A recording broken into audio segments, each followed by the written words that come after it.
Eh bien bonjour à tous, bienvenue sur la chaîne Cyclo. Aujourd'hui, je vais essayer de vous faire un petit comparatif des guidons, des combos carbone là qu'on trouve sur AliExpress ou ce qu'on peut également acheter auprès des marques comme Ican, Elves et tous les autres fabricants.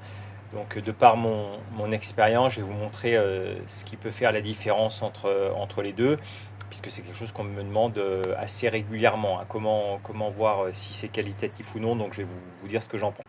Voilà, donc là on en a deux. On a un modèle, je vais commencer par celui-ci, ça vient d'AliExpress ou Temu, j'ai récupéré chez un client qui débarrassait, qui avait arrêté le vélo. Donc en gros, vous voyez, c'est déjà une sorte de copie d'Argon 18.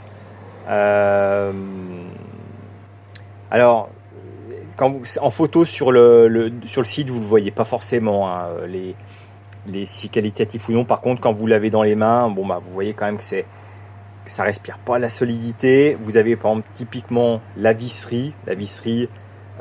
C'est vachement mou. Si vous avez une vis qui vrille, elle est foirée. Puis après, c'est perdu. Ça, c'est typique des guidons de basse qualité. Je crois qu'il l'a payé 30 euros. Et vous n'avez pas d'information de couple de serrage ni de taille.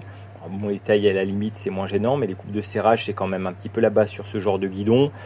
Et puis voilà, on voit que c'est pas très épais, c'est pas très fin, et c'est surtout une sorte de copie.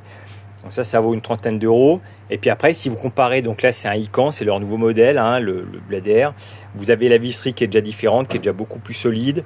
Grosse différence, vous avez le couple de serrage avec la largeur et la longueur de potence.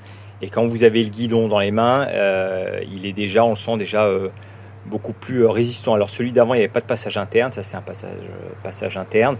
Mais c'est mieux fini, on voit qu'il y a plus de matière, c'est peut-être un peu plus lourd, mais en tout cas, on sent que c'est beaucoup plus fiable, et la finition n'a rien à voir au niveau du guidon.